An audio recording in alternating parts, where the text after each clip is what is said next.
Ралын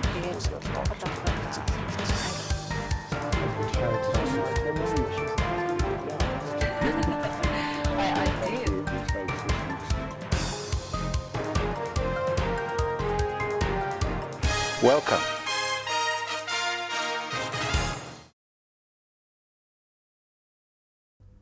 Сайн байцгаана уу хүн төлөвчтэй. Өнөөдөр орой манай де факто нэвтрүүлгийн зочноор Квийнслэндийн их сургуулийн профессор Дэвид Брэрэтон оролцож байна. Дэвид Брэрэтон Мэлбурны их сургууль бакалавр, Стэнфордын их сургуульд Улс Төрийн Ухааны докторын зэрэг хамгаалсан. Тэрээр 25 жилийн турш нийгмийн ухааныг байгууллагын журам, үйл ажиллагаанд хэрхэн ашиглаж болох талаар судалж, засгийн газар их сургуулиудын олон тооны судалгаа шинжилгээг удирдан чиглүүлж байсан. Тэрээр Ла Троби их сургуульд хууль зүйн, Мэлбурны болон Монашийн их сургуулиудад улс төрийн ухаан зааж байсан. Мөн Викториа мужийн хууль зүйн шинтгэлийн комиссийн ахлах зөвлөхөөр Квийнслэндийн эрүүгийн хэргийн комист судалгаа, урьдчилан сэргийлэх газрын захирлаар тус ажиллаж байсан. Энэ хугацаанд тэрээр 60 гаруй судалгаа, төсөл, тайлан боловсруулалтанд оролцсон. Профессор Brereton Квийнслэндийн их сургуулийн харьяа уулуурхай дахь нийгмийн хариуцлагын төвийг 2001 онд байгуулж, улмаар уулуурхайн салбарт тулгамдаад буй нийгмийн сэрэлтүүдийг судалдаг дэлхийд тэргүүлэгч судалгааны байгууллагуудын нэг болсон. Тэрээр 2012 оноос доктортой ашигт малтмалын төвийн судалгаа хариуцсан дэд захирлаар ажиллаж байна. Good evening. Welcome to the show. Thank you for the opportunity. What brought you to Mongolia? I'm a researcher at an institute at the University of Queensland which focuses on sustainable mining practices, and we have a research project, a cooperation, an agreement with Uls Төрийн project to study the development of their regional cooperation agreement. So we've been here as part of the fieldwork for that project. How many times you were in Mongolia? This is my third time in Mongolia, but also my first opportunity to visit the South Gobi. Oh, I see. Yes. So we talk about the large mine cooperation with the regional community, in our case, South Gobi, IMAC, or Tsoktsitsi Somong. It is both with the IMAG, but sitting under that are also, I think, 3 SOMs that have been identified as impact communities.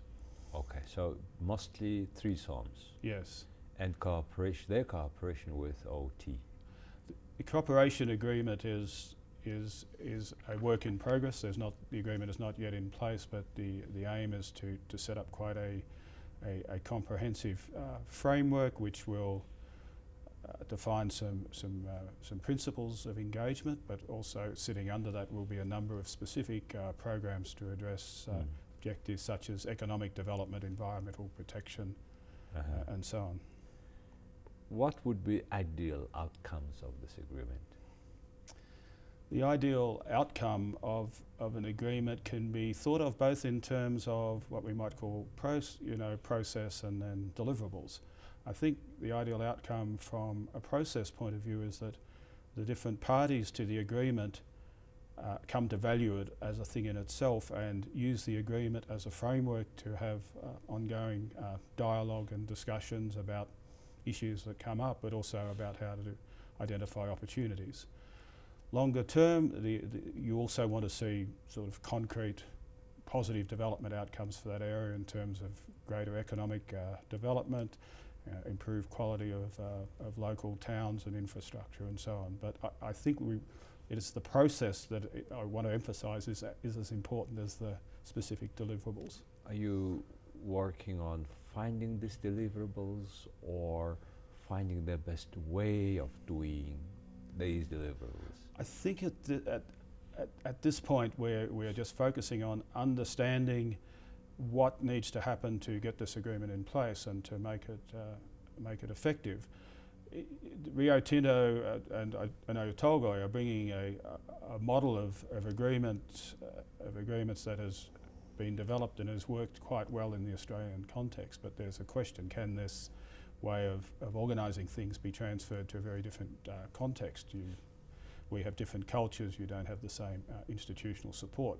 So that's our focus at the moment. And I also should emphasise that agreement is not yet in place. It is still being negotiated. So we're trying to lay the foundation to address some of those longer term questions about impact and effectiveness when the agreement is signed.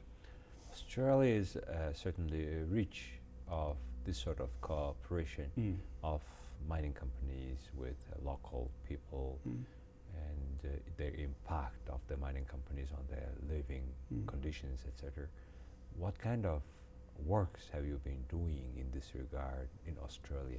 Okay, in Australia we have a discrete legally recognised Indigenous population, and I think the most innovative and interesting work that's happened in Australia involving mining companies has been developing agreements with Indigenous peoples and using those as vehicles to deliver some very strong development outcomes for communities around employment and business opportunities, protection of cultural heritage. For non-Indigenous communities, mostly there are not formal agreements in place, but there are cooperative arrangements that have developed over time. There are examples of very good community practice by Australian companies, but there are also, I have to say, examples of quite poor practice. Some companies just focus on the business of mining and nothing else. Other companies are very conscious of the need to create local, particularly employment and business opportunities. So there's a lot of variability. So sustainable mining, that's the theme you have been working. Yes.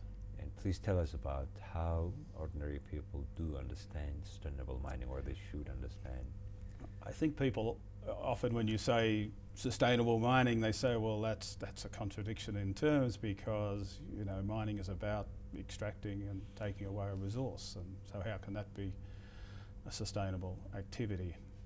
Our answer to that is that sustainable mining is first and foremost about doing that extraction in a responsible way that doesn't damage the environment, doesn't cause harm to people.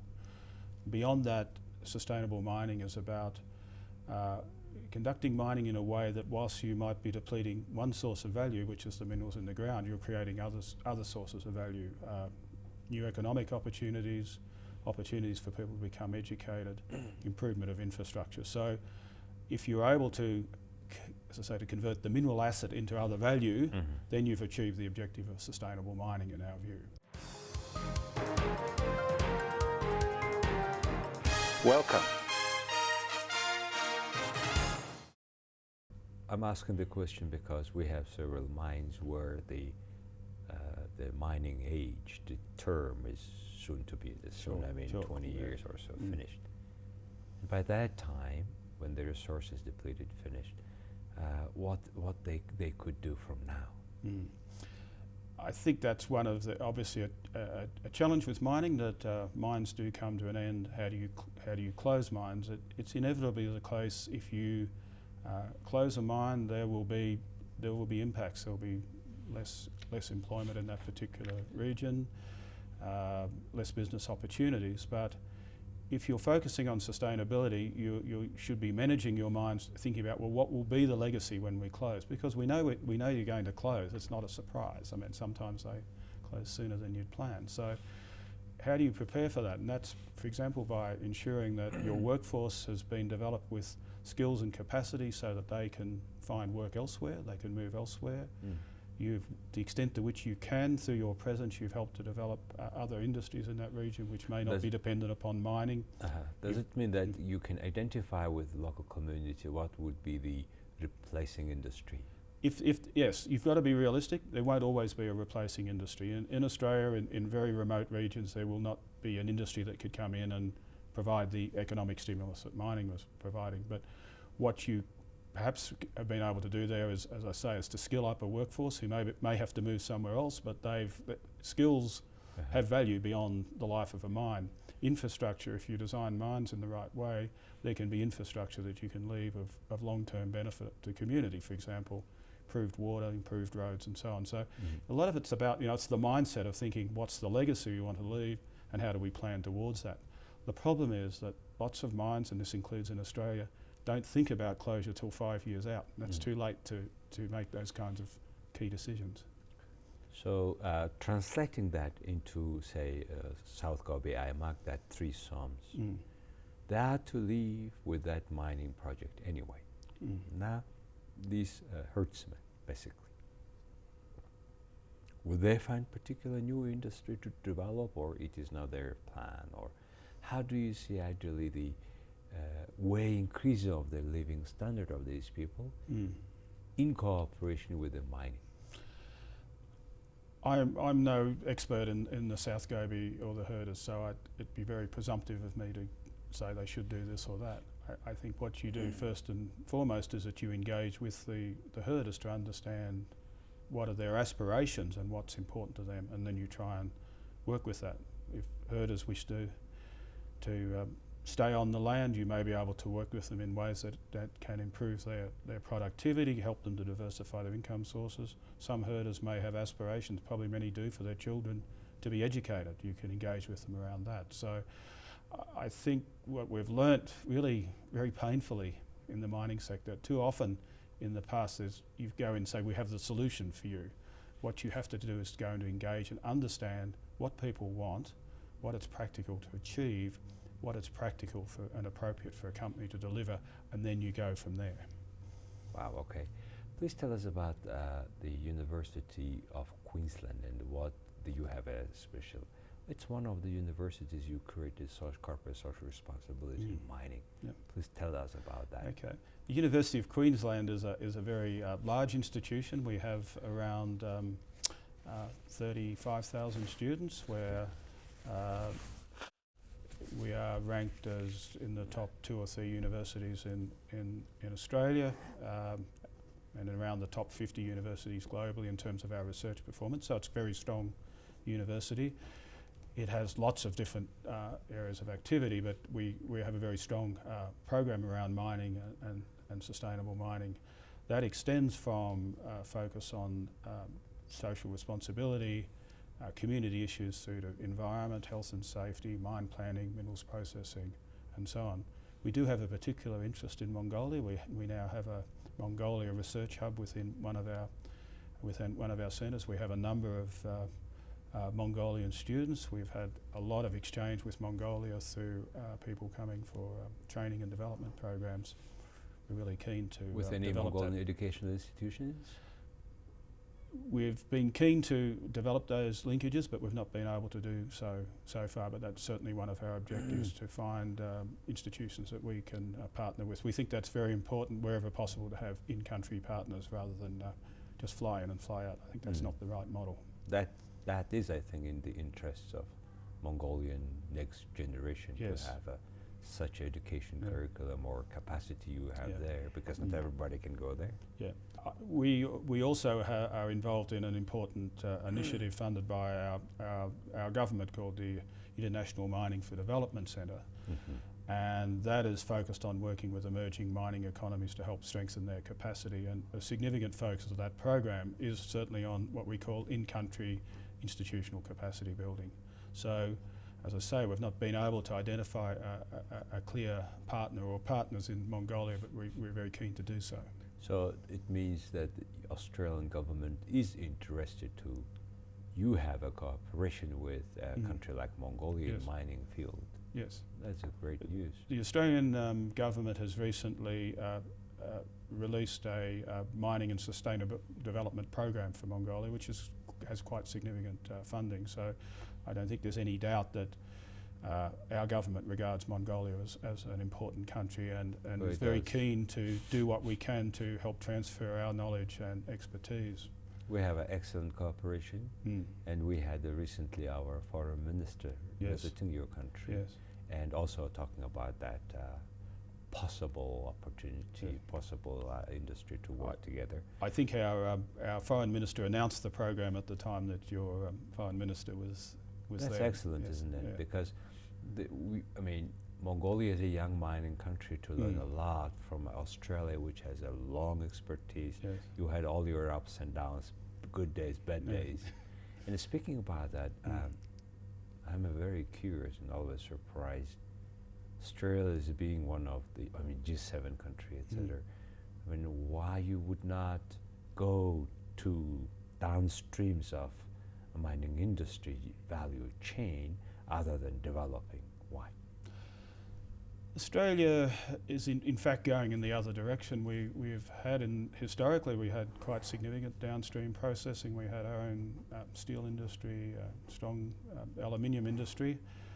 I think the days of that are numbered. I think increasingly we are not able to compete globally in terms of costs of production with other countries on downstream processing. So it simply doesn't make economic sense. The only way, and we also have Australia has a very small domestic market, so we cannot grow a strong industry and just service our domestic market, unlike the United States or You Europe. said small domestic market, how many people? Well, we have 20 million, but that's still kind of But quite still small. it's 7 times more than It Mongolia. is. So I suggest probably all the more reason why it'll be difficult, and But yet we think it would that be very difficult for Mongolia to have its own downstream processing. You can't do that just to service the domestic market. You have to sell on the international market, and then it's very competitive, where Australia cannot compete with the Chinese or the Koreans on So downstream you processing. don't have a steel factory?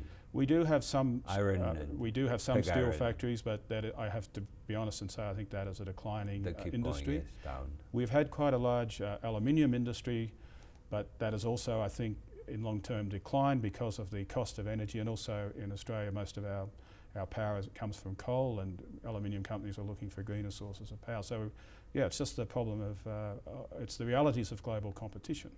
What is the source of your energy? 100% coal, or? It's a mix of coal and gas. There is a small amount of hydro generated in Tasmania, which is the island to the south of Australia, but predominantly it's hydrocarbons. Not nuclear? Coal. No, we have no nuclear. We do have a uranium. We do have a uranium mining industry that's it's really only 2 mines, but it's quite Do they important. produce all the way to yellow cake or further? I think there's just primary processing. Primary processing, and you sell it to somewhere else? Yes, and we don't take the waste back, and some people argue that if we sell it, we should be prepared to take the waste back. I have to say I'm personally of that view, but it's not a very popular view in Australia. Well, this idea of having 20 million and you say still small market, and you Yes. will not go to the downstreams, you will go vice versa. Yeah. And I was just surprised because out of all produced coal, coking coal for example, you almost over 95% you sell it. So that means you don't have a domestic substantial iron industry today. Correct. Perhaps I can tell you a story about downstream processing and why it is challenging. I have to say, look, there's a lot of countries in the world where people are saying we should do more downstream processing of our minerals. Indonesia has recently introduced a law that is going to require for both existing and new mines that of having the license, you have to be that the company has to do downstream processing. That law came in. Investment in the mining industry in Indonesia, the value of shares dropped by around 50% almost overnight. It's a great deterrent to international investment to require companies to do downstream processing. There's also concerns that the downstream processing that will be done to a poor environmental standard because the Indonesians won't have the technology that's required. So it's one of those things that looks superficially attractive, and then you unpack it, mostly doesn't make sense. In particular, a country like Mongolia may stay with a huge capital invested and not selling the products, which will be that capital. I'd ask, what if Mongolia wants to go into downstream processing? That's great, but you have to say, what's your competitive advantage? Is it around cost? Maybe is it around you have technological capabilities that competitor countries don't have?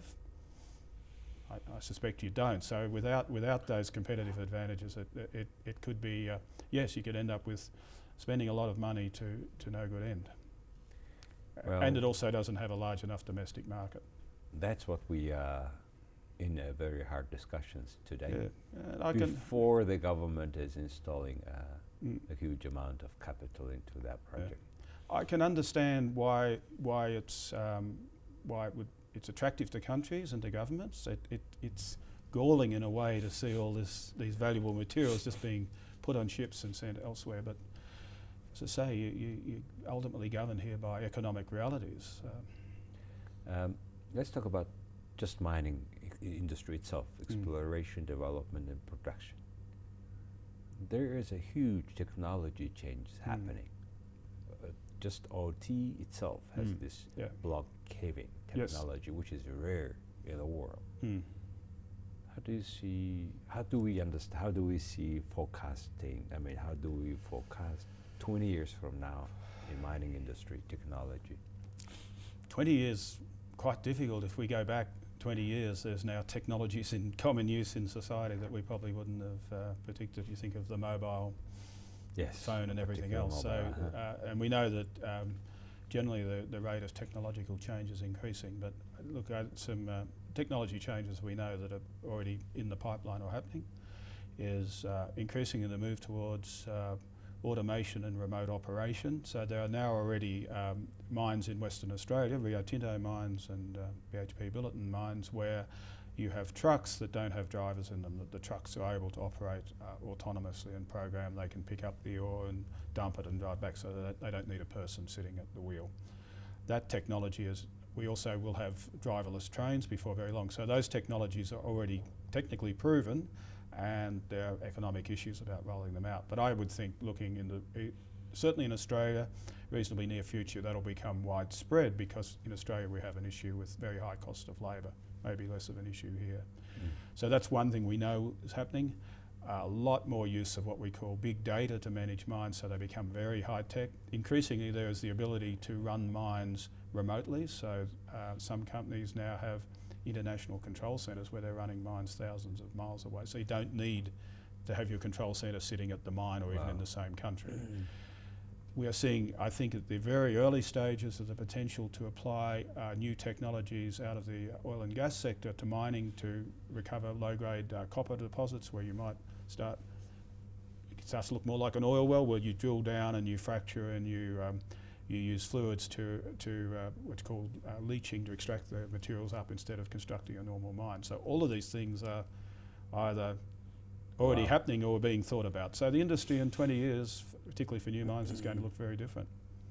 So then what will happen with OT if they can do it differently? I don't know whether OT would do it differently. It's an existing mine. As you said, they're looking at block cavings underground. They have an open cut. Presumably they'll continue to use trucks with drivers for the foreseeable future, but 20 or 30 years out, who knows?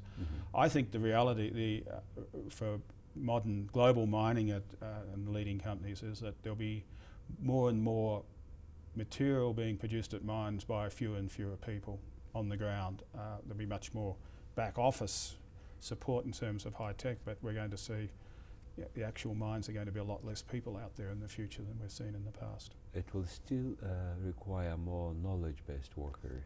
It's becoming a very, yes, we're seeing, as this has already happened in other industries, a shift away from what we call entry-level positions such as truck drivers and hard rock miners towards much more technology. So I think the future for mining, and it's an issue for our state of Queensland at the moment about the future, really saying, look, the future is in really building your technological capability to provide the support for this new industry.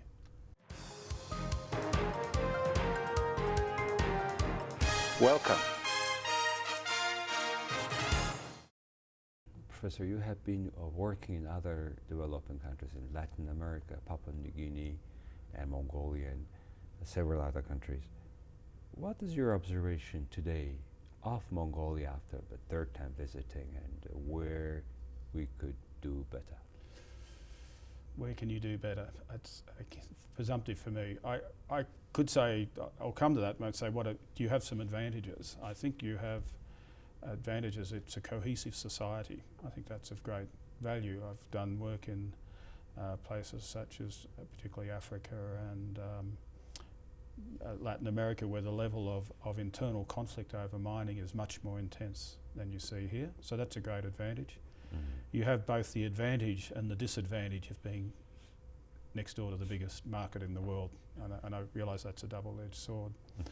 What could you be doing better? I I hesitate to pass judgment on that, but I do think governments had done some things, or previous governments, which created an unstable investment environment and has deterred international investment.